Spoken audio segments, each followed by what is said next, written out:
¿Estudiar? ¿Para qué? Para saber, la IA sabe más. Para resolver problemas, la máquina lo hace mejor y más rápido. Para sacarte buenas notas, hoy podés tener un 10 sin siquiera leer el enunciado. Cada vez más tareas son escritas por una IA y cada vez más docentes las corrigen, también apoyándose en una IA. Ensayos generados por un algoritmo y evaluados por otro.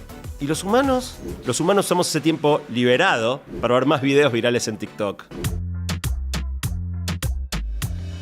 La educación ya venía en crisis. En muchos sentidos, sigue funcionando como hace 100 años a pesar de que el mundo cambió por completo. Y como si eso no fuera suficiente, la IA vino a poner todo patas para arriba. En este episodio, quiero que pensemos juntos sobre los enormes desafíos de la educación actual. Porque entender qué está fallando y por qué es el primer paso para recuperar el sentido de aprender en la era de la IA y construir una educación que de verdad nos prepare para el futuro. Soy Santiago Bilinkis y esto es Futuro en Construcción. Un espacio para pensar el presente, entender los cambios y encontrar nuestro camino al futuro.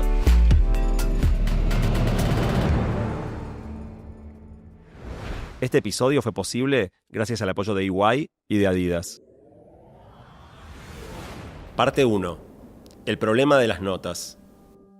En junio de 2025, un estudiante de la Universidad de California en Los Ángeles, UCLA, generó una enorme controversia durante su ceremonia de graduación. Mostró en su computadora que prácticamente todos los exámenes que necesitó aprobar para recibirse habían sido hechos con IA. Al mismo tiempo, en la Universidad de Columbia expulsaron a otro estudiante por crear una herramienta indetectable para resolver ejercicios de programación en los exámenes y entrevistas. ¿Por qué de repente tantas personas buscan el atajo de aprobar sin aprender? Para pensarlo, te invito a meternos en el mundo de la motivación humana. A mediados de los 80, dos investigadores de la Universidad de Rochester propusieron uno de los marcos más interesantes para entender qué nos moviliza y notaron que en cualquier actividad humana existen dos grandes tipos de motivaciones. Las intrínsecas, que surgen del placer y la satisfacción de hacer la tarea por sí misma, y las extrínsecas, que nos impulsan a hacer algo no por el acto en sí, sino para obtener una recompensa o para evitar un castigo.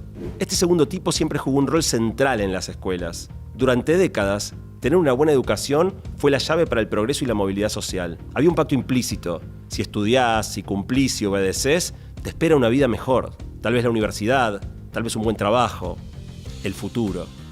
Pero hoy, ese pacto está roto, o al menos muy debilitado. Podés hacer todo bien y aún así no tenés ninguna garantía, ni de empleo, ni de progreso, ni de horizonte. Pero quizá la principal motivación extrínseca en la educación siempre fueron las notas, esos numeritos que marcaban si pasabas de año, si eras o no un buen alumno. Y así la educación se volvió en muchos casos una carrera con obstáculos, donde el objetivo ya no era aprender, era saltar vallas. Cuando la nota y el aprendizaje van de la mano, no importa si estudias por amor al conocimiento o por miedo a desaprobar, el resultado es el mismo, aprendiste. Pero cuando esas dos cosas se separan y podés sacarte un 10 sin haber entendido nada, corremos el riesgo de gastar toda la energía en perseguir la meta equivocada. Y eso es exactamente lo que pasó. Parte 2. La diferencia entre aprobar y aprender. Seamos honestos, la memoria humana no es gran cosa. Especialmente cuando se trata de recordar datos que no nos interesan en lo más mínimo. Todos vemos a nuestros hijos la noche anterior a un examen, memorizando datos fácticos, nombres, fechas, para repetir como loros al día siguiente. Y ellos saben, nosotros sabemos, y sus docentes también saben, que se van a olvidar absolutamente todo un minuto después de que el examen termine. Todos somos cómplices, padres, estudiantes y especialmente docentes, que muchas veces se ven atrapados en un sistema que los obliga a evaluar de maneras que ellos mismos cuestionan. ¿Acaso vos te acordás de lo que memorizaste para rendir historia en la secundaria? ¿O química o geografía? El problema es que si los métodos de evaluación son equivocados, sacarse una buena nota y aprender ya no son la misma cosa. Y desde siempre existe una segunda forma de separar las calificaciones del conocimiento: la copia. Muchos piensan, ¿para qué memorizar y olvidar si puedo directamente hacer trampa? Obviamente copiarse no nació con Google ni con ChatGPT.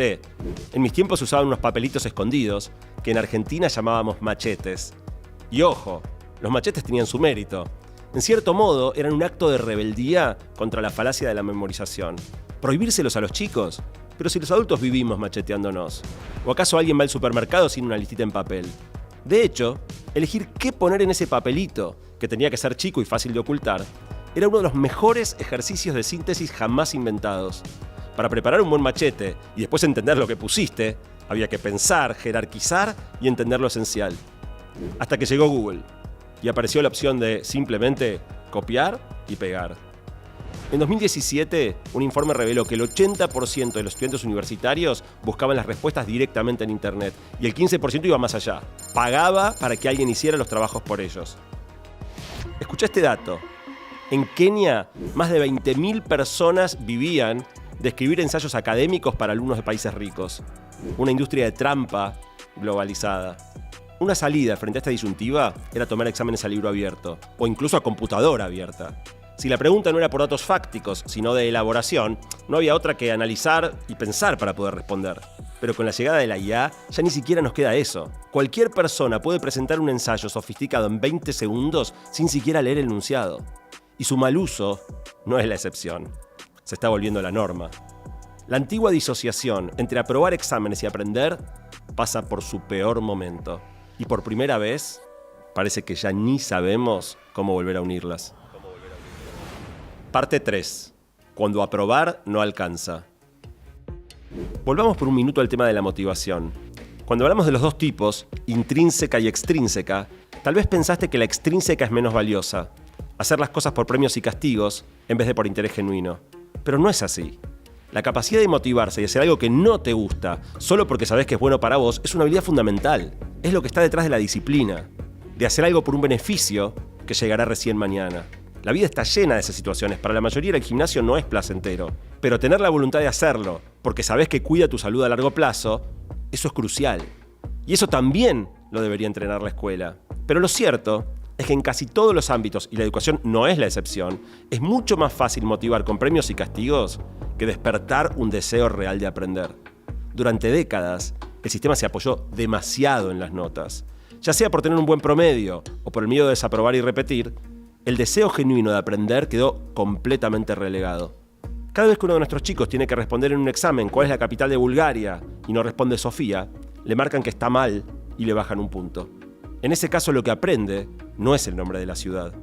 Lo que aprende y jamás olvida es que en la vida siempre hay que evitar equivocarse, porque el error se paga. Pero el problema es que no existe la innovación sin permitirnos la posibilidad del error y no hay curiosidad sin permiso para dudar. Pensemos en el ejemplo de Thomas Edison.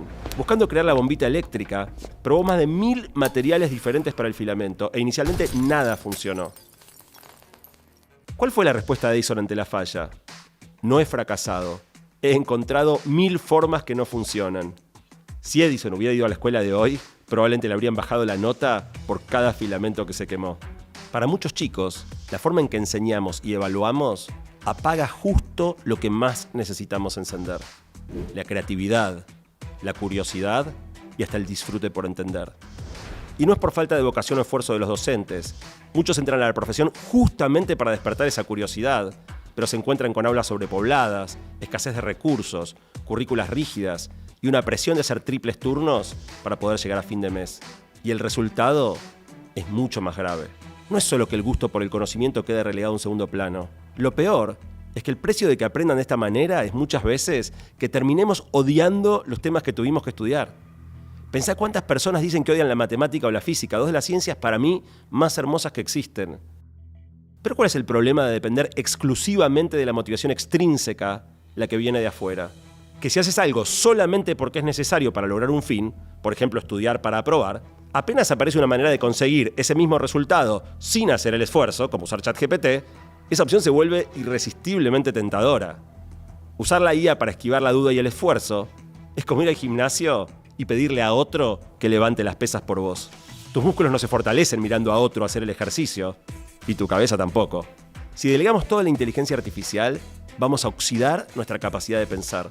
Y eso no se limita a la escuela. Es un riesgo real que enfrentamos todos, ahora, hoy.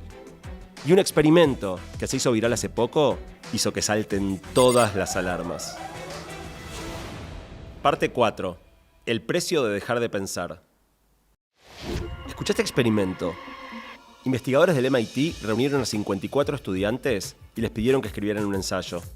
Algunos tenían que hacerlo solo con su pensamiento, otros con ayuda de un buscador, y un tercer grupo usando una IA generativa. Mientras escribían, les midieron la actividad eléctrica del cerebro. El resultado fue impactante. Los que usaron IA mostraron un 55% menos de actividad en las áreas vinculadas a la creatividad y el lenguaje. Como si grandes sectores de su mente se hubieran apagado mientras la IA hacía el trabajo. Pero lo más inquietante vino después. Solo 1 de cada 5 podía recordar qué decía su ensayo apenas unos minutos después de terminarlo. Y no fue solo una desconexión momentánea. Después del experimento, esas áreas del cerebro no se reactivaron. Al momento de grabar este video, el experimento todavía no fue revisado por pares y la muestra es pequeña. Pero es la primera evidencia neurológica de algo que muy pronto nos va a parecer obvio. Apoyarse demasiado en la IA puede debilitar nuestra capacidad de valernos por nosotros mismos. Y esto no es solo una hipótesis de laboratorio. Cuando junto a Mariano Sigman escribimos artificial, llamamos a este fenómeno sedentarismo cognitivo. Aprobar y cumplir nunca fue tan fácil como ahora, pero querer aprender e ir más allá de lo mínimo se volvió mucho más difícil. Todos tenemos acceso a todo el conocimiento humano al instante, pero cada vez ejercitamos menos nuestra propia capacidad de entender, conectar y reflexionar. De hecho, es una de las mayores preocupaciones de quienes respondieron la encuesta.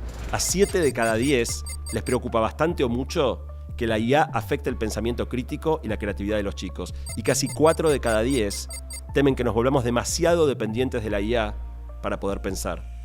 Y esa inquietud no es exagerada, porque el riesgo no es solo perder lo que sabemos, es dejar de entrenar cómo pensamos. Y entonces, ¿prohibimos el uso de IA en las escuelas? Parte 5. Conviviendo con el enemigo. Como hablamos hace poco en otro episodio, saber usar IA va a ser una habilidad clave para el futuro, una que todos, chicos y grandes, vamos a tener que dominar más pronto que tarde. Por eso, prohibir su uso en las escuelas sería un error enorme. Pero ahí aparece con claridad la paradoja. Que sepamos usar IA es fundamental, pero dejarla entrar en el aula sin cambiar nada más termina de destruir la efectividad del sistema educativo actual, que todavía funciona como si aprobar fuera equivalente a haber aprendido y saber. El problema no es usar IA, el problema es cuándo y cómo la usamos. Si primero pensás, probás, te equivocás y después usás la IA para revisar, mejorar o explorar, ahí sí potencia tu pensamiento. Pero si la usás de entrada para esquivar al esfuerzo, no solo perdés la oportunidad de aprender, empezás a apagar tu capacidad de pensar por vos mismo. Para ilustrar esta idea, déjame usar una metáfora. Imagina que vivís en la prehistoria hace unos 10.000 años. Aunque el planeta es enorme, todo tu mundo se limita a lo que podés recorrer caminando desde tu cueva. Como mucho unos 10 kilómetros a la redonda. Ese es el límite que marcan tus piernas y el riesgo de estar lejos cuando cae la noche y salen los depredadores. Y de repente, alguien inventa un auto. Sí, ya sé, no hay caminos ni estaciones de servicio, pero bancame la licencia poética. Con una máquina así, se abren dos posibilidades. Una, obvia, podés ir más rápido a los mismos lugares, sin cansarte, sin miedo. Pero la otra es mucho más mágica. Tu mundo se acaba de expandir. Ahora podés llegar a lugares que estaban completamente fuera de tu alcance. Pasás de un radio de 10 kilómetros a uno de 500. Eso sí, si ahora usas el auto hasta para ir al árbol de enfrente, vas a dejar de caminar. Tus músculos se van a debilitar, tu cuerpo se vuelve dependiente. Y con el pensamiento pasa lo mismo. El secreto es usar el auto para llegar a destinos nuevos, pero también seguir andando a pie cuando vayas a los lugares que podías llegar por tus propios medios. Esa es la magia de la IA. Podés usarla para lograr lo mismo que antes, sin esfuerzo, y perder tu capacidad de pensar por vos mismo. O podés usarla para expandir tus fronteras, tu comprensión, tu habilidad para pensar críticamente y para producir ideas propias y originales. Porque la IA no vino a quitarnos la necesidad de pensar, vino a interpelarnos, vino a preguntarnos si de verdad todavía queremos hacerlo. Parte final, la salida del laberinto. Seamos claros, el problema de la educación no empezó con la IA. Ya veníamos enfrentando desafíos enormes. Las pruebas PISA y otras evaluaciones que intentan medir de manera estandarizada el grado de aprendizaje de los chicos muestran que muchísimos estudiantes no comprenden lo que leen ni logran incorporar los conceptos básicos que la escuela intenta transmitir. Pero el verdadero fracaso es más profundo.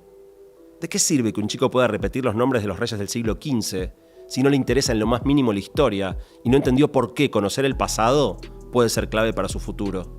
¿Alcanza con que sepa sumar y restar si odia la matemática y no es capaz de tomar buenas decisiones porque no entiende probabilidades? ¿Para qué le sirve aprobar con 10 el examen de lengua si después cree cualquier cosa que lee en internet y no puede detectar cuando alguien intenta manipular sus emociones para que piense o vote de determinada manera?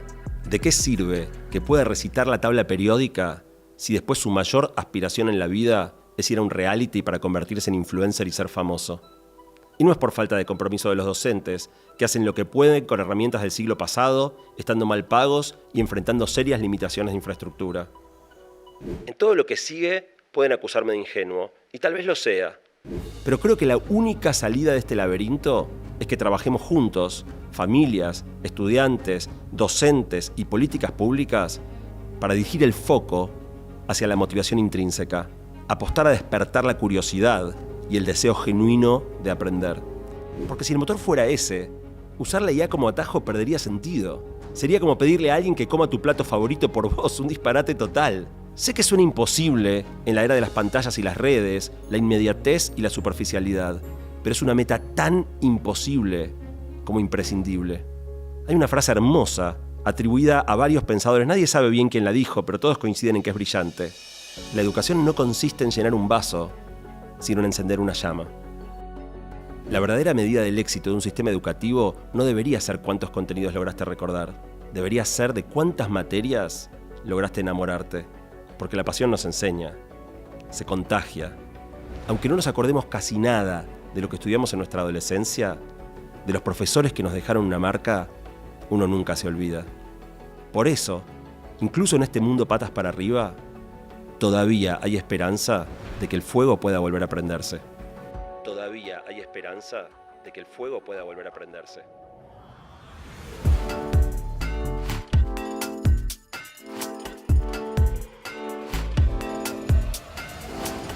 Bonus track. La educación no es cosa de chicos. El problema que intentamos poner sobre la mesa en este episodio no es solo de los chicos ni solo de la escuela. Es también un tema urgente para todos los adultos, para vos y para mí. Investigar y escribir este episodio, el que estás viendo o escuchando ahora, llevó más de 20 horas de trabajo. ¿Sabés lo fácil que habría sido pedírselo entero a ChatGPT? Pero si lo hacía, había dos problemas. El primero es que la voz que escucharías no sería la mía. Sería la de un algoritmo que aprendió a imitarme. Y el segundo, y más importante, es que pensar qué quiero decirte, buscar las ideas justas y encontrar la forma más clara y hermosa de contártelas, eso es lo que mantiene mi cabeza en movimiento. Vos también vas a tener que elegir, porque la IA va a estar ahí, cada vez más, ofreciéndote hacer el trabajo por vos. Entonces vale la pena que te preguntes, ¿en qué cosas querés que la voz que se oiga siga siendo la tuya? ¿Y qué músculos mentales no estás dispuesto a dejar atrofiar, aunque te tiente el camino fácil? Porque aprender, por suerte, es algo que no termina nunca. Porque aprender, por suerte, es